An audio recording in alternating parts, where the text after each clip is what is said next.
வணக்கம் நேர்களே, வார வாரம் என்னுடன் இணைந்து பலதரப்பட்ட நிகழ்ச்சிகளை வழங்கிக் கொண்டிருக்கும் வைத்தியர் திருக்குமரன் அவர்கள் டெஸ்மேனியாவிலிருந்து இணைகின்றார். வணக்கம் வைத்தியர் திருக்குமரன் அவர்களே. வணக்கம். வணக்கம் வில்லியம்ஸ், எப்படி இருக்கிறீங்க? நாங்கள் சுகமாக இருக்கின்றோம். நீங்கள் எப்படி இருக்கின்றீர்கள்? மிகவும் நன்றாக இருக்கின்றோம். இங்கு காலநிலை மிகவும் குளிர்மையான காலநிலை. வீட்டுக்கு வெளியில சரியான மிகவும் குறைவான வெப்பநிலை காரணமாக எல்லாரும் வீட்டுக்குள்ளே இருக்கிறோம். சூடாக்கிகளை போட்ட வேண்டாம், வீட்டுக்குள் இருக்கின்றோம். சரி சரி சரி இன்று நாங்கள் ஒரு முக்கியமான விடயத்தை பற்றி பேச இருக்கின்றோம். அதாவது ஆஸ்திரேலியாவிலே தற்பொழுது பரவி வருகின்ற டிப்தீரியா என்ற நோயை பற்றி நீங்கள் நேர்களுக்கு அதை பற்றிய தகவலை தருவதற்காக இணைந்திருக்கின்றீர்கள். இந்த டிப்தீரியா ஒரு சில பகுதிகளிலே தான் பரவி இருந்தது. ஆனால் தற்பொழுது அது சில மாநிலங்களையும் தாக்குவதாக அரசு செய்திகளை வெளிவிட்டுக் கொண்டிருக்கின்றது. இதை பற்றிய தகவல்கள், டிப்தீரியா என்றால் என்ன, அது எவ்வாறாக மனிதரிடையே பரவுகின்றது, அதற்கான தடுப்பு முறைகள், அதனால் வருகின்ற தீமைகள், அதை பற்றி கொஞ்சம் சொல்லுங்களேன் வைத்தியர் அவர்களே. ஆமாம், கட்டாயம். வணக்கம் அன்பு நண்பர்களே, நேயர்களே. இந்த டிப்தீரியா அல்லது தமிழில் நாங்கள் தொண்டை அழற்சி நோய் என்று கூறுவோம். இதை பற்றி கருத்துக்களை பரிமாறுவதற்கு சற்று முன்பு ஆஸ்திரேலியாவில் இந்த நோய் முன்னரே ஒரு தடவை வந்துள்ளது. 1926 1935 வரைக்கும் வேக்சின்ஸ் பாவிக்க தடுப்பு முறைகள் வர முன்பு இது ஒரு மேஜர் கில்லர், அதாவது முக்கியமான மரணத்துக்கு வழிகொல்லியாக இருந்திருக்கின்றது. கிட்டத்தட்ட 4000 மரணங்கள் நடந்தது என்று சொல்லி அரசாங்க குறிப்பீடுகள் சொல்லுகின்றன. அதுக்கு பிறகு பல தசாப்தங்களாக இந்த நோய் வரவில்லை என்றால், அதுக்கு பிறகு எங்களுடைய நோய் தடுப்பு முறைகள், நாங்கள் எங்களுடைய வேக்சின்ஸ் அதுகளை பாவிக்க தொடங்கி மிகவும் கட்டுக்குள் வைத்திருந்தோம். இப்பொழுது பல தசாப்தங்களுக்கு பிறகு மிக பெரிய ஒரு முறையில வந்திருக்குது. இந்த நோயின் பரவல் மைய பகுதி, அதாவது எபி சென்டர் என்று சொல்லுவோம், அது நார்தர்ன் டெரிட்டரி. அங்கு 130க்கு மேற்பட்ட நோயாளிகள் இனம் கண்டுபிடிக்கப்பட்டுள்ளார்கள். மேலும் பரவிய பகுதிகள் என்று நீங்க பார்க்கக்குள்ள வெஸ்டர்ன் ஆஸ்திரேலியாவில கிம்பலி, பில்பாரா, கோல்ட் ஃபீல்ட் என்ற பகுதிகளில் கணக்கு இருக்குன்னு சொல்லி செய்திகள் வருகிறது. சவுத் ஆஸ்திரேலியாவிலேயும் எபிலான்ஸ் அல்லது ஃபார் நோஸ்ட் ஏரியாவில் பரவி கொண்டிருக்கிறதாக சொல்லுகிறார்கள். குயின்ஸ்லாந்தின் வடக்கு பகுதிகளிலையும் சில நோயாளிகள் கண்டுபிடிக்கப்பட்டுள்ளார்கள். ஆக மொத்தமாக 230 நோயாளிகள் இதுவரை கண்டுபிடிக்கப்பட்டுள்ளார்கள் என்று அரசாங்க செய்திகள் கூறுகின்றன. இது முந்தைய ஆண்டுகளிலும் இந்த மாதிரியான நோய் வந்து போகும், ஆனால் 30 மடங்கு அதிகம். அதுதான் அந்த முக்கியமான விஷயம். அதால அரசாங்கம் தங்களோட எமர்ஜென்சி ஃபண்டில இருந்து கிட்டத்தட்ட 7 மில்லியனுக்கு மேல இத உடனடியாக கட்டுக்குள்ள கொண்டுறவனும், இல்லாட்டில் இது கணக்கு பெற பாதிக்கும் என்ற முறையில எல்லாருக்கும் விழிப்புணர்வை உருவாக்குறதுக்காக அரசாங்கம் நோயை தடுக்கிறது முக்கியம், நோயாளர்களை கண்டு அறிந்து அவைய குணமாக்குறது முக்கியம். அதே நேரத்துல மக்களுக்கு இது பற்றிய விழிப்புணர்வு உருவாக வேணும் என்றது அதை விட முக்கியம் என்னென்று சொல்லி சொன்னால், அதன் மூலம் நாங்கள் கணக்க விஷயங்களை பாதுகாக்கலாம். சரி, இப்ப என்னென்று சொல்லி சொன்னால், WHO அல்லது உலக சுகாதார நிறுவனம் என்ன மாதிரி சொல்லுது என்று சொல்லி சொன்னா, டிப்தீரியா அல்லது தொண்டை அழற்சி நோய் என்றது முழுமையாக கட்டுப்படுத்தக்கூடிய நோய் தடுப்பூசியை பாவிக்கிறதால. உலக அளவில 2023 ஆண்டு, அதுதான் கடைசியாக தரவுகள் எடுத்த நேரம் 16% குழந்தைகள் முழுவீதமான தடுப்பு எடுக்காமல் இந்த நோயின் பாதிப்பால உலகம் முழுக்க பாதிக்கப்பட்டிருக்கிறார்கள் என்று தரவு சொல்லுது. ஆனா இப்ப என்ன நடக்குது என்று சொல்லி சொன்னால், தடுப்பூசி வீதம் குறைந்த இடங்களில் மீண்டும் கிராஸ் இன்ஃபெக்ஷன் என்று சொல்றது, அல்லது மீண்டும் பரவல்கள் நடக்குது. இன்னும் ஒரு பிரச்சனை நடந்தது என்னன்னு சொன்னா, COVID-19 காலத்துல தடுப்பூசிகள் சேவைகள் எல்லாம் மக்கள், அதாவது அவுட்ரீச் கிளினிக் என்று சொல்லி, நாங்கள் ஆஸ்திரேலியாவை எடுத்தீங்கள் என்று சொல்லி சொன்னால் 2/3 ஆஃப் ஆஸ்திரேலியா ரூரல். அப்படி என்று சொல்லிக்கலாம், மெட்ரோபாலிட்டன் ஏரியாவில இருந்து நர்சஸ் மற்றது டாக்டர்ஸ் எல்லாரும் மருந்துகளோட அந்த அவுட்ரீச் கிளினிக்களுக்கு போய்த்தான் அந்த நோயாளிகளுக்கு அந்த மருந்தை கொடுக்க வேண்டிய ஒரு நிலைமை இருந்தது. அது கிட்டத்தட்ட 2000 ஆண்டுல கோவிட் வந்துங்களை தாக்கின நேரத்துல அந்த சேவைகள் கொஞ்சம் கட்டுப்படுத்தப்பட்டது அல்லது நடைபெற இயலாமல் போனது. அதுக்கு பிறகு கொஞ்சம் எங்களுக்கு கொஞ்சம் கூட பேஷன்ஸ் வந்து கொண்டிருந்தது. இப்ப பார்த்தால் அது அவுட் பிரேக் ஆயிட்டது. அப்ப பல குழந்தைகள் பாதுகாப்பாக இல்லாம இருக்குது. இன்னும் ஒரு விஷயம் என்னன்னு சொன்னா, எங்களோட ஆஸ்திரேலியால கணக்கு பேர் இம்யூனைசேஷன்ஸை விரும்புறே இல்ல. அந்த இம்யூனைசேஷன் இல்லாத இடத்துல தான் அந்த வருத்தம் வருகிறது. இது ஒரு பாக்டீரியல் இன்ஃபெக்ஷன். இதை சொல்றது கொரோனி பாக்டீரியம் டிப்தீரியே தான் இந்த நோயின் கிருமியின் பேர். இது பரவுறது என்ன மாதிரி என்று சொன்னால், யாராவது ஒரு நோயாளி இருமல் அல்லது தும்மல் மூலம், அவர்களுடைய தும்மல் துளிகள் மூலம், அதை சொல்றது டிராப்லெட் ஸ்ப்ரெட் என்று சொல்றது, அல்லது உடம்புல நோயாளிகளின் உடம்புல இருக்கிற உடல் திரவங்கள் இன்னொரு ஆளுடைய உடம்புல படுறதாலே, இப்ப உதாரணத்துக்கு பிளட்டோ அல்லது உமிழ்நீரோ படுறதால, அல்லது தோல்ல இருக்கிற புண்கள் மூலமாகவும் ஒரு குழந்தை பிள்ளைங்க இன்னொரு குழந்தை பிள்ளைக்கு பரவலாம். முக்கியமான விஷயம் என்னன்னு சொன்னா, சிலர் இந்த நோயின் ஒரு நோயாளியோட பரவிப்போட அவர் அங்கால போகையில அவருக்கு நோய் பரவாம இருக்கும். ஆனால் அவர் ஒரு கேரியராக செயற்பட்டு, அதாவது அவர் ஒரு இடைத்தரகர் மாதிரி செயற்பட்டு அவருடைய உடம்பில் இருந்து அந்த நோய் இன்னொரு ஆளுக்கு, நோய் தடுப்பாற்றல் குறைஞ்ச ஒரு ஆளுக்கு போறது சந்தர்ப்பம் இருக்குது.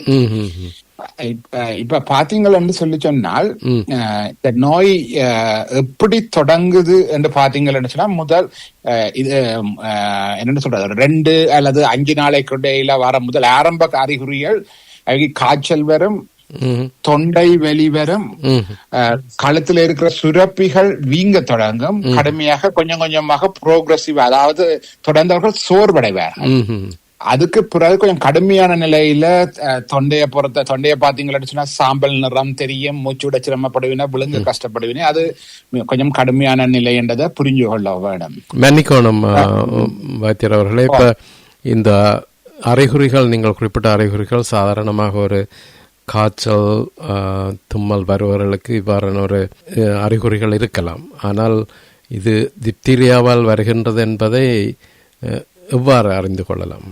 அது ஒரு நல்ல ஒரு கேள்வி. ஆனா இப்ப ப்ராப்ளம் இங்க வார பிரச்சனை என்னன்னு சொல்லி சொன்னால், எங்களுடைய ஆஸ்திரேலியாவின் இம்யூனைசேஷன் ப்ரோக்ராம், அதாவது தடுப்பூசி இதுகளை நாங்கள் தொடர்ந்து எடுத்திருந்தோம் என்று சொல்லி சொன்னால், நாங்கள் அதை பற்றி யோசிக்க தேவையில்லை. ஏன்னா குழந்தை பிள்ளைல அதை பற்றி பிறகு கதைக்க போறேன், குழந்தை பிள்ளைல 6 தரத்துக்கு மேல நாங்கள் அந்த ஊசியை திருப்பி எடுத்திருப்போம்.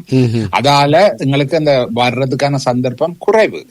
ஆனால் இப்ப உதாரணத்துக்கு வைங்க, இப்ப தமிழ் சமுதாயத்தை எடுத்தீங்கன்னு சொன்னா, எல்லாரும் ஒன்றில் ப்ராப்பரா விசாவோட வந்து அவ டாக்டர்கிட்ட போகைக்குள்ள அவை அங்க எல்லாத்தையும் செக் பண்ணி இருப்பின, அல்லது அவ இப்ப ரெஃப்யூஜிஸ் வரைக்குள்ள சில வழியில் என்ன நடக்கும் சொல்லிச்சால் வந்து லோக்கல் ஏரியாவில் அவை வேண்டிய இடங்கள்ல இருக்கும் போது என்ன நடக்கும் சொல்லிச்சால் அவ உண்மையாக கேட்சப் இம்யூனைசேஷன் ஒன்று செய்திருக்க வேணும். அந்த இது செய்திருந்துச்சு என்று சொல்லி சொன்னால் அவைக்கு அந்த ஒரு காய்ச்சல் தடிமன் வரைக்கும் அவ்வளவு பெருசா பயப்பட தேவையில்லை.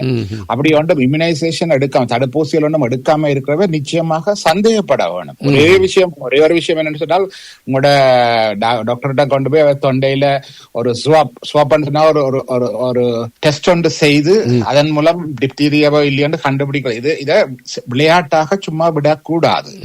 கட்டாயம் குழந்தை பிள்ளைகளுக்கு யாருக்காவது இந்த மாதிரி இருமல் இருந்து சொன்னால் கட்டாயம் கொண்டே காட்ட வேணும். நீங்கள் வச்சு கொண்டிருக்க கூடாது. அதனால நீங்கள் உயிராபத்தை தடுக்கலாம். இது கடைசியா போய் என்ன மாதிரி முடியும் என்று சொல்லி சொன்னால், இத கவனிக்காம விட்டீங்கள் என்று சொன்னால் சில வேளையில இதயத்தை தாக்கும், மயோகார்டைட்டிஸ் வரலாம், அல்லது நரம்புகளை பாதிக்கிறதுக்கு, அதாவது பேரலைஸ் நரம்புகளை பாதிக்கக்கூடிய நிலைமைக்கும் வரலாம். தடுப்பூசி இல்லாதவைக்கு இந்த வருத்தம் வரைக்கும் 30% மக்களுக்கு மரணம் கூட நடக்கலாம் என்று சொல்லி நூல்கள் சொல்லுது, எங்கட மருத்துவ உலகம் சொல்லுது. சிறுவர்களுக்கு தான் ஆபத்து அதிகம், அதை விட பெரியாக்கள் என்று சொல்லி அவைக்கு நோய் எதிர்ப்பாற்றல் குறைஞ்சவை. இப்ப உதாரணத்துக்கு வயசு போனவ, டயபிட்டிஸ் இருக்கிறவ அல்லது கேன்சர் இருக்கிற பேஷண்ட்ஸுக்கு அது கூட பிரச்சனை வரலாம். 2 விஷயம் நான் சொல்லணும் வில்லியம் என்னன்னு சொல்லி சொன்னா, இந்த வருத்தம் 2 முறையாக வரும். ஒன்று என்ன மாதிரி என்றா மூச்சுக்குழல், அதாவது சுவாச தொகுதியை தாக்குறது, மூச்சுக்குழல் ரெஸ்பிரேட்டரி சிஸ்டத்தை தாக்குறது. அதுல காய்ச்சல், தொண்டவலி அல்லது மூச்சு விட சிரமம் பெறலாம், அல்லது தோல் டிப்தீரியாவும் இருக்கு. அது கன பேர் யோசிக்கிறே இல்ல. தோல்ல கைகாலில் நீண்ட காலம் மாறாத புண்ணுகள் இருக்கேக்குள்ள அது மெதுவாக ஆடுற மாதிரி அப்படி இருக்கீங்களே, அது வேற வேறையா நோய்க்கிருமிகளாலையும் பெறலாம், டிப்தீரியாவாலையும் பெறலாம். உதாரணத்துக்கு டிப்தீரியா பரவுற ஒரு இடத்துல இருக்கிற ஆக்களுக்கு கனகாலம் ஆறாத புண்ணு இருந்தால் நாங்கள் கனகாலம் ஆறையில்லைன்னு சொன்னால் கட்டாயம் அதை டாக்டர்கிட்ட காட்டி ஒரு ஸ்வப் எடுக்கிறது நல்லது. ஸ்வப் சொல்லிக்கிட்டால் ஒரு பஞ்சில அந்த புண்ணை சாடியாக தேய்ச்சி எடுத்து அதை லேபுக்கு அனுப்பி அதுல டிப்தீரியா இருக்கோன்னு பாப்பினேன். சின்ன விஷயம், ஆனால் அதை செய்யறதன் மூலம் பாதுகாக்கலாம். ஆனா அப்படியான ஒரு இந்த தோல் டிப்தீரியா வருவது தொண்டையை பாதிக்காது அப்படி சொல்லுங்க, அது ஒரு வித்தியாசம். அப்படி இல்ல, அப்படி அதுதான் பிரச்சனை. என்னன்னு சொல்லி சொன்னால் கிராஸா, இப்ப உதாரணத்துக்கு அது முக்கியமான ஒரு விஷயம் என்னென்றால், ஸ்கின் இன்ஃபெக்ஷன் வார ஒருவருக்கு அவர் இன்னொருவருக்கு ரெஸ்பிரேட்டரி இன்ஃபெக்ஷனா மாறுறதுக்குரிய சந்தர்ப்பம் இருக்கு. அது வரலாம், அதுதான் பிரச்சனை. இப்ப உதாரணத்துக்கு ஸ்கின் இன்ஃபெக்ஷன் வரவருக்கு தோல் வராதுன்னு சொல்ல இயலாது. என்னன்னு சொன்னால் மிகவும் சிறிய விதத்துல வரலாம். என்றபடியால் நாங்கள் சான்ஸ் குழந்தை பிள்ளைல சான்ஸ் எடுக்க இயலாது. அப்ப கட்டாயமா கொண்டே காட்ட வேணும். மற்றது எங்கட WHO டேட்டா, மற்றது ஆஸ்திரேலியன் டேட்டாவின் படி தடுப்பூசிகள் எடுத்திருந்தால் அல்லது வயசு போனாக்கள் பூஸ்டர் எடுத்திருந்தால் பிரச்சனை இல்லை. நீங்க இப்ப கூட்டமா வாழ்ற மக்கள்கிட்ட தான் இது கூட வாரது. இப்ப பரவிக்கொண்டிருக்கிறது எங்களுடைய பூர்வக்குடிகள், அபிரிஜினல் பூர்வக்குடிகள்ல தான் கூட பரவிக்கொண்டிருக்கிறது. அவை எல்லாரும் மிகவும் நெருக்கமாக கூட்ட நெரிசலுடைய வாழைக்குள்ள அந்த அந்த மாதிரியான சிச்சுவேஷன்ல நிறைய நோய் பரவல்களுக்கான சந்தர்ப்பம் இருக்குது. இப்ப இன்னும் ஒரு விஷயமும் சொல்றேன் என்னன்னு சொல்லி சொன்னால், இப்ப எங்கட நாட்டுல இப்ப நாங்க ஆஸ்திரேலியாவில நாங்கள் ஒரு மிக சிறந்த இம்யூனைசேஷன், அதாவது தடுப்பூசி முறையை வச்சிருக்கிறோம். அப்ப குழந்தை பருவத்துல, குழந்தை பிறந்த காலத்துல இருந்து 6 ஊசி போடுறோம். பிறந்த 2 மாசத்துல, 4 மாசத்துல, 6 மாசத்துல, 18 மாசத்துல, 4 வயசுல போடுறோம். இது டிப்தீரியாவுக்கு மட்டும். என்னடா ஒவ்வொரு இதுக்கு போடுறோம், டிப்தீரியாவுக்கு இந்த அவ்வளவுக்கு போட்டிருக்கிறோம். அத பிறகு அடலசன்ட் பீரியட்ல 12க்கும் 13க்கும் கிட்டத்தட்ட 7ஆம் வகுப்பு படிக்கிற நேரத்துல ஒருக்கா போடுறோம் ஸ்கூல்ல வச்சு. அப்ப அது அவைய பிறகு அடல்ட் லைஃப் எல்லாத்துக்கும் கொண்டு போகும், எந்த விதமான பிரச்சனையும் இல்லாம. ஆனா அடல்ட்ட பொறுத்த வரைக்கும் 50 வயசுக்கு பிறகு இப்ப அவைக்கு ஒரு டயபிட்டிஸ் அல்லது அவைக்கு கூட வேற வேற நோய்கள் இருக்கிற மாதிரி குரோனிக் டிசீசஸ் இருக்குதுன்னு சொல்லி சொன்னால் நாங்கள் 10 வருஷத்துக்கு ஒருக்கா இந்த ஊசியை போடுறதுக்கு ரெக்கமெண்ட் பண்றோம் நாங்க. இப்ப நோய் சரியான நிறைய ஹை ரிஸ்கான ஆக்களுக்கு, ஹை ரிஸ்க் ஏரியாவில வேலை செய்யற அபிரிஜினல் ஆக்களுக்கு சில வேளையில அரசாங்கம் 5 வருஷத்துக்கு ஒருக்காவும் போடுறதுக்கு சொல்றது. இப்ப இதுல அடுத்தது என்னன்னு சொல்லிச்சுன்னா, இப்ப ரெஃப்யூஜிஸாக அல்லது நாங்கள் இப்ப ஸ்ரீலங்காவில டிப்தீரியா எங்கட இந்த சின்ன எங்கட இம்யூனைசேஷன் இதுல ப்ரோக்ராம்ல இருக்குது. இலங்கையில இந்தியாலயும் இருக்குன்றதான் நம்புறேன் நான். அப்ப நீங்க இலங்கைக்கு நீங்க ஒரு குடும்பமாக இங்க வந்து ரங்கிட்டீங்கள் என்று சொல்லி சொன்னால், நீங்கள் உங்களோட டாக்டர்கிட்ட போகல உங்களோட டாக்டர் ரெக்கார்டு, அதுகளை உங்களோட ஸ்ரீலங்கன் டாக்டர்ஸ் ரெக்கார்டு அல்லது இந்தியாவில இருக்கிற டாக்டர்ஸ் ரெக்கார்ட்ஸ் கொண்டிருந்தீங்க என்றால் அதுல பார்த்து கச்சப் இம்யூனைசேஷன் இருக்குது. போடுபடாது எங்கட ஆஸ்திரேலியன் சிஸ்டத்தின் படி இல்லாமல் இருந்தால் நாங்கள் கச்சப் இம்யூனைசேஷனை போட்டால் அதால நாங்கள் பாதுகாக்கலாம். அது அநேகமான ஆட்கள் செய்யறது குறைவு, ஆனால் கட்டாயம் செய்ய வேணும். சரி, இப்பொழுது இது ஒரு பாக்டீரியாவாக இருப்பதால் இந்த நோயை கட்டுப்படுத்துவதற்கு ஆன்டிபயோட்டிக்ஸ் உபயோகிக்கப்படுகின்றதா, அதனால் நன்மைகள் இருக்கின்றதா? பாக்டீரியா என்ற படியால் நாங்கள் ஆன்டிபயோட்டிக்ஸ் என்றது பாக்டீரியாவுக்கு அகெயின்ஸ்ட் ஆனது. இப்ப ஆன்டி வைரல் மாதிரி ஆன்டிபயோட்டிக் பாக்டீரியா நிச்சயமாக பாக்டீரியா ஆன்டிபயோட்டிக் பாவிப்போம். அப்ப அதை விட சில வேளையில அவை கூட கடுமையாக இருந்தால் சில இடங்கள்ல ஆன்டி டாக்ஸின்ஸும் பாவிக்கிறது. என்னன்னு சொன்னால் அவை டாக்ஸின் லெவல குறைக்கிறதுக்கு முக்கியமான விஷயம் என்னன்னு சொன்னா கான்டாக்ட் ட்ரேசிங். என்னன்னு சொன்னா இப்ப ஒரு ஆள் ஒரு இடத்துல இதெல்லாம் நாங்கள் சொல்றது நோட்டிஃபயபிள் டிசீசஸ் சொல்லி இப்ப அவ கிட்டத்தட்ட கண்டுபிடிக்கப்படும். நாங்கள் உடனே கான்டாக்ட் ட்ரேசிங் பிடிச்சு யாருக்கெல்லாம் இது போயிருக்குமென்று கண்டுபிடிச்சு அதுக்குன்னு தான் பப்ளிக் ஹெல்த் ஆபீசர்ஸ் இருக்கீங்க. அவை கண்டுபிடிச்சு நாங்கள் அவை எல்லாருக்கும் ட்ரீட் பண்ண வேணும், இல்லாட்டில அது கட்டுப்படுத்தி இல்லாம போயிடும். மற்றது இன்னுமொரு முக்கியமான விஷயம் என்னென்றால் வில்லியம்ஸ் நம்ம சொல்ல மறந்து போனேன், காலப்போக்கில இம்யூனிட்டி இப்ப நாங்க சின்ன வயசுல 6 இன்ஜெக்ஷன் கொடுத்தா கூட காலப்போக்கில அதுங்க வீரியம் குறையும். அப்ப அதாலதான் 50 வயசுக்கு பிறகு 10 ஆண்டுகளுக்கு ஒரு முறை அதை செய்ய வேணும். ஆபத்தான பகுதிகளில் 5 ஆண்டுகளுக்கு ஒரு முறை. இப்ப ஆரோக்கிய பணியாளர்கள் இருக்கிறது, அவுட்ரீச் கிளினிக்கு போற நர்சஸ் அல்லது அவைக்கும் அவர் ரிஸ்க் கூடினாக்கள். மற்றது கர்ப்பிணி பெண்கள் அவை எல்லாரும் கவனமா இருக்கணும். அதான் நாங்கள் இப்ப பிரெக்னண்டா இருக்கேக்கல நாங்கள் இந்த இது கொடுக்குறோம் நாங்கள் ஒவ்வொரு முறை. அப்ப இது கட்டாயம் எடுக்க வேண்டிய ஒரு விஷயம். மற்றது நிச்சயமாக இப்ப ஆஸ்திரேலியாவில இப்ப நடந்து வர அவுட் பிரேக் இருக்குதானே, இது ஒரு முக்கிய நிறைய பெரிய ஒரு பாடம். ஊசி தடுப்பூசி எடுக்காம இந்த ஆஸ்திரேலியாவில வாழ்ந்து கொண்டிருக்கிற என்னுடைய இலங்கை இந்திய நண்பர்கள் எல்லாரும் உங்களோட பிள்ளைகளுக்கு நீங்கள் கச்சப் இம்யூனைசேஷன் பாருங்க, முதல் செய்திருக்கிறீங்களோ இல்லாட்டி கட்டாயம் செய்யுங்க. இதுக்கு டிப்தீரியாவுக்கு மட்டும் இல்ல, நாங்க நிறைய விஷயங்களை பாதுகாக்கலாம். என்ன ஒவ்வொரு வருஷமும் இந்த ஃப்ளூ டைம்ல நிறைய வித்தியாசமான வருத்தங்கள் வாரது, கட்டாயம் செய்ய வேணும். சரி, இப்பொழுது ஒரு பொதுவான விடயத்தை பற்றி கதைக்கலாம் நினைக்கின்றேன். அதாவது 2019 வந்த கோவிட் நோய் ஒரு உலகத்தை ஆட்டி படைத்தது.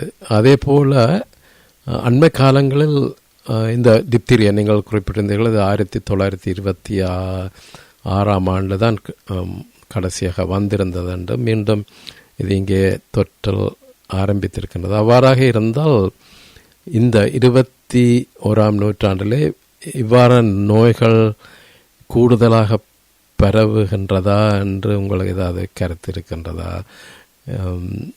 அதாவது இல்ல இப்ப என்னன்னு சொல்லி சொன்னால் இலுமினாட்டி டெக்னிக் சொல்லி ஒவ்வொரு விதமான ஆக்கள் ஒவ்வொரு விதமாக கதைக்கிறவ. உண்மையாக நீங்கள் இப்ப ஒரு விஷயத்த பாத்தீங்கன்னு சொல்லி சொன்னால் 2-3 விஷயங்கள் நீங்க வடிவா செய்யலாம். இப்ப சனத்தொகை பெருகி கொண்டுதான் இருக்குது. சனத்தொகை பெருகுதுன்னு சொல்லிக்க அவைக்கு அதற்குரிய தேவைகள் பெருகி கொண்டுதான் இருக்குது. தேவைகள் பெருகைக்குள்ள என்னன்னு சொன்னா ஒரு ஆளுக்கு நோய் இருக்கும் என்று சொல்லி சொன்னா கணக்க விஷயங்கள் இப்ப ஒரு சின்ன சின்ன விஷயங்கள்ல நீங்க செய்யறதன் மூலமே நீங்க ப்ரிவென்ட் பண்ணலாம். இப்ப ஒரு ஜிபி சர்ஜரிக்கு போறீங்க, ஒரு அதுல நோயாளர்கள் எல்லாரும் அந்த வெயிட்டிங் ரூம்ல இருக்கீங்க. அப்ப ஒருத்தர் இருமுறாரு வையுங்க, நீங்கள் என்ன செய்வீங்க? நீங்க அவர்கிட்ட இருந்து கொஞ்சம் தள்ளி இருக்கிறது அல்லது மாஸ்க் கொண்ட போட்டு கொண்டிருக்கிறதன் மூலம் உங்களை பாதுகாக்கலாம். இந்த கோவிட் ஈராவில இதுதான் எனக்கு ஆக நிறைய கவலையா இருந்தது. படிச்ச சனம் கூட கோவிட் ஈராவில கோவிட் வருத்தம் வந்திருக்கீங்களா, கோவிட் வருத்தம் ஒரு ஆள்ல இருந்து ஒரு ஆளுக்கு பரவாயில்ல தெரிஞ்சும் அந்த கோவிட் வருத்தத்தோட ஜிபி சர்ஜரிக்கு வருவினேன். எங்களுடைய ஆக்களே கணக்க பேர் அத ஆக்களுக்கு நர்ஸுக்கு வரைக்கல என்ன எதிர்பார்ப்போம் சொல்லி சொன்னால் கோவிட் என்று சொல்லி சொன்னால் வந்தால் ரிசப்ஷனுக்கு சொன்னீங்கன்னு சொன்னா அவைய நாங்கள் ஒரு வேற செப்பரேட் இடத்துல வச்சிருப்போம். வைத்தியர் பாப்பார், ஆனா செப்பரேட் இடத்துல பார்ப்போம். அத ரிசப்ஷன் ஆக்களுக்கு சொல்லாம சும்மா இருமலன்னு சொல்லிவிட்டு வரைக்கல அவ இங்க வெளிநாடுகளை பொறுத்த வரைக்கும் அவ எதிர்பார்க்கறது என்னன்னு சொல்லி சொன்னால் கட்டாயம் சொல்லுவினு என்று எதிர்பார்க்கறது. கணக்க நோயாளர்கள் கோவிட் வருத்தத்தோட வெயிட்டிங் ரூம்ல மற்ற பேஷண்ட்ஸோட பக்கத்துல இருக்கிறத பார்த்து நிறைய மனம் வெதும்பி இருக்கணும். ஏனென்றால் எங்களுக்கு ஒரு சமுதாய கடமை இருக்குது. உதாரணத்துக்கு எனக்கு வருத்தம் வந்தால் நான் நிச்சயமாக அதை மற்றவைக்கு பரப்புறதுண்டு இல்ல, அதை தெரிஞ்சோ தெரியாமலோ நாங்கள் இந்த வருத்தம் இருக்குன்னு சொன்னால் தான் நாங்கள் ஒரு ஒதுக்குப்புறமாக இருந்து வைத்தியர் நாங்கள் மெட்டவையோட இருக்கைகளை நாங்கள் மெட்டவைக்கு பரப்புறோம். என்ன இது நடந்திருக்குது, கணக்கத்தரம் நடந்திருக்குது. நான் நிறைய இடங்கள்ல எங்கடையாக்கள் மட்டுமில்ல கணக்க பேர் செய்திருக்கேன். ஆனால் பப்ளிக்காக நான் கணக்க இடங்கள்ல சொல்லி இருக்கிறேன், அறிவுரை கொடுத்திருக்கிறேன். சரி, நன்றி. இப்பொழுது இந்த டிப்தீரியா நோய் நீங்கள் குறிப்பிட்டீர்கள் சில பகுதிகளில் தான் தற்பொழுது பரவி கொண்டிருக்கின்றது என்று சொல்லி. ஆஸ்திரேலியாவை பொறுத்தளவிலே நாடு பூராக இது பரவக்கூடிய ஒரு சந்தர்ப்பம் இருக்கின்றதா? ஆனால் இதை அரசு தற்பொழுது ஒரு கட்டுப்பாட்டுக்குள் கொண்டு வந்திருக்கின்றதா என்பதை பற்றி சொல்லுங்களேன். நிச்சயமாக நாங்கள் இதே நேரம் அது மெட்ட பக்கத்தையும் பார்க்கணும். என்னன்னு சொன்னா கோவிட் உலகம் முழுக்களையும் ஆட்டி படைச்சு எத்தனையோ மில்லியன் பீப்புள் செத்த பொழுது கூட நாங்கள் இங்க எங்களுடைய வைத்திய துறை மற்றது எங்களுடைய சுகாதார பணியாளர்கள் எல்லாம் இரவு பகலாக வேலை செய்து அதை கட்டுக்குள்ள கொண்டு வந்தவை. மற்றது தடுப்பூசி இல்லாதாக்கள் இம்யூனிட்டி குறைஞ்சாக்கள், நோய் எதிர்ப்பு ஆற்றல் குறைஞ்சாக்களுக்கு தான் இது பெரிதாக தாக்குது. இப்ப நாங்கள் ஒவ்வொரு தரம் இந்த எங்கட நாட்டில் இந்த குடிமக்கள் ஒவ்வொரு தரம் நாங்கள் இதை யோசிச்சு நாங்கள் எங்களுக்கு இப்ப இம்யூனிட்டி குறைஞ்சது, குழந்தை பிள்ளைகளை பொறுத்த வரைக்கும் அவைக்கு இம்யூனிட்டி குறைவு, கர்ப்பிணி பெண்கள் என்றா இம்யூனிட்டி குறைவு, வயசு போனவ வருத்தங்களோட இருக்கிறவ டயபிட்டிஸ் என்று சொல்லிக்கல நாங்கள் ஒரு இடத்துக்கு போகக்குள்ள நாங்கள் மாஸ்கை அணிந்து கொண்டு போறதாலேயோ அல்லது கை கால்களை வடிவாக சுத்தம் செய்யறதாலேயோ, வெளியில போயிட்டு வந்து சுத்தம் செய்யறதாலேயோ, அல்லது ஒரு வருத்தம் உள்ள ஆளோட பழகினம் என்று சொல்லி சொன்னால் அல்லது எங்களுக்கு ஒரு இருமல் வந்தா உடனடியாக செக் பண்ணி அதை அறிஞ்சு கொள்றதாலேயோ நாங்கள் மெட்டாக்களுக்கு வராம தடுக்கலாம். அப்படி தடுக்கிறதன் மூலம் நாங்கள் எங்களுடைய குடும்பத்துக்கு எங்களுக்கு மட்டும் உதவி செய்யல நாங்கள் எங்களோட நாட்டுக்கும் உதவி செய்யறோம் என்ன பரம்பல இந்த வருத்தம் ஒரு லெவலுக்கு பிறகு டூ மச்சாக பரவும் அதை தடுக்க வேண்டும் நாங்கள் முந்தி செய்திருக்கிறோம் இப்பவும் செய்யலாம். இது ஒரு இப்ப நான் இப்ப சொல்றது என்னன்னு சொல்லி சொன்னால் ஒரு சிறு திரும்பும் பல்லுக்கு உதவும் சொல்றது தானே. இப்ப நாங்கள் அதை மறக்காமல் சில நேரங்கள்ல நாங்க மறந்து போயிடும் வேணுமென்று செய்யறேன்னு சொல்ல இல்ல. இப்ப ஒரு ஆஸ்பத்திரிக்கு போகிறோம் அல்லது ஒரு போஸ்ட் ஆபீஸுக்கு போறோம், போய்க்க நிறைய பேர் இருக்க ஒரு ஆள் இருமினால் அல்லது எங்களுக்கு இருமல் இருந்தால் வேற மாதிரி சொல்லுவாங்க, எங்களுக்கு இருமல் இருந்தால் நாங்கள் ஒரு மாஸ்க போட்டு கொண்டு போறதன் மூலம் மற்றவைக்கு இந்த வருத்தம் பெறாம தடுக்கலாம். அது இதை சொல்றது இமோஷனல் இன்டெலிஜென்ஸ் என்று சொல்றது. எனக்கு ஒரு வருத்தம் இருந்தால் நான் மாஸ்க போட்டு போறதன் மூலம் மற்றவைக்கு பரவாம தடுக்கலாம்ன்றது ஒரு சின்ன விஷயம். இதை செய்ய வேணும் நாங்கள் எல்லாரும். நன்றி வைத்தியர் திருக்குமாரன் அவர்களே. அதாவது நீங்கள் ஆரம்பத்திலே குறிப்பிட்டிருந்தீர்கள், அதாவது இந்த டிப்டீரியாவினால் ஒரு டாக்ஸின்ஸ், அதாவது ஒரு நச்சுத்தன்மை ஏற்படலாம் என்று குறிப்பிட்டிருந்தீர்கள். அதை பற்றி கொஞ்சம் விளக்கங்களை. ஒவ்வொரு பாக்டீரியாவும் எங்களோட உடம்புக்குள்ள போய்க்குள்ள ஒவ்வொரு விதமா தாக்குறது. இந்த டிப்தீரியா கொரோனி பாக்டீரியம் டிப்தீரியா என்னன்னு சொல்லி சொன்னால் எங்க மனித உடம்புக்குள்ள அவற்றை தாக்கத்தால ஒரு டாக்ஸின்ஸ் உருவாக்குது.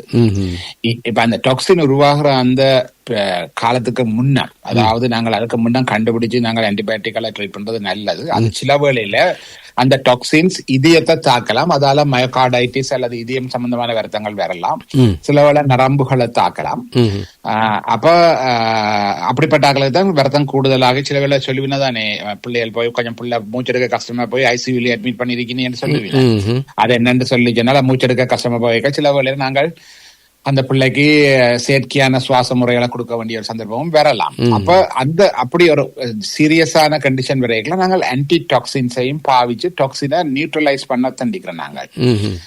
அது என்ன சொன்னா ஆன்டிபயோட்டிக்கு அது என்ன சொன்னால் ஆன்டிபயோட்டிக் கொடுக்குற அதே நேரத்தில் அதையும் செய்ய வேணும் என்ன சொன்னா அது வருத்தம் கூடினாக்களுக்கு.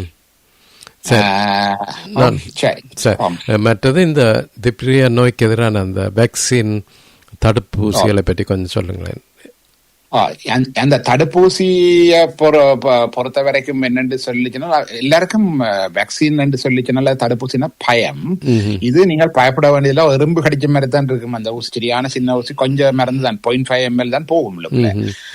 அது என்னன்னு சொல்லிச்சுனால் அது நாங்கள் வழக்கமாக யூஸ் பண்ற நாங்கள் ஒரு ட்ரிபிள் வேக்சின் தான் யூஸ் பண்றாங்க, டிபிடி என்று சொல்லி. அது 3 டிப்தீரியா, பெர்டூசிஸ், டெட்டனஸ் டாக்சைட் 3ஐயும் காவ பண்ணி தான் கொடுக்குறோம் நாங்கள் இங்க ஆஸ்திரேலியாவில்.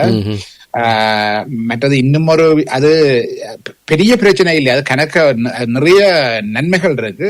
முக்கியமாக நான் யோசிச்சு சொல்ல என்ன மாதிரி என்று சொன்னால், இப்ப ஊசி போட்டால் சைடு எஃபெக்ட்ஸ் வரும் அப்படி இப்படி கதைச்சால் அப்படி யோசிச்சால் இந்த காமன் சைடு எஃபெக்ட்ஸா இப்ப காமன் யோசிச்சோம்னு சொன்னா அந்த இன்ஜெக்ஷன் சைட்ல சில ஆக்களுக்கு கொஞ்சம் பெயின் ரெட்னஸ் இருக்கும், சின்ன ப்ரூசஸ் அல்லது இருக்கலாம் ஒரு 1 or 2 வீக்ஸுக்கு. இப்ப எந்த ஒரு ஊசியை போட்டாலும் சில வேளையில எந்த வேக்சினை போட்டாலும் ஒரு மைல்ட் ஃபீவர் அல்லது ஒரு ஃபேட்டிக், ஹெடேக், நோசியா இருக்கலாம். சில ஆக்களுக்கு ஒரு நாளைக்கு டயரியா மாதிரி இருக்கும், ஒரு உடம்பு வாக பொறுத்தது. மற்றும்படி பெருசாக ஒண்ணு இது குழந்தை பிறந்து 2 மாசம் 4 மாசம் 6 மாசத்துல போடேக்குள்ள அவ்வளவு ஆஸ்திரேலியன் குழந்தைகளுக்கும் போடேக்குள்ள யாராவது சிட்டியான ரேர் பெரிய பிரச்சனைகள் வாரது. ஒரு குழந்தைக்கும் நாங்க போடுறோம் இங்க ரெண்டபடியா பயப்படாம போடலாம். இந்த ஊசியை பயப்படாம போடலாம் என்னடா குழந்தைகள் எல்லாருக்கும் போடுறபடியா. மற்றது நீங்கள் ஒரு ஜிபி என்ற முறையில டிப்தீரியா நோய்வாய்ப்பட்டவர்களை சிகிச்சை செய்திருக்கிறீர்களா உங்களுடைய அனுபவத்தில்? அப்படி இல்ல, நான் என்ன மாதிரி என்று சொல்லி சொன்னால் கண்டுபிடிச்சிருக்கேன் என்று சொல்லி சொன்னால் இப்ப சில வேளை வேக்சின் போடுறதுக்கு பெருவின பிள்ளைகள்.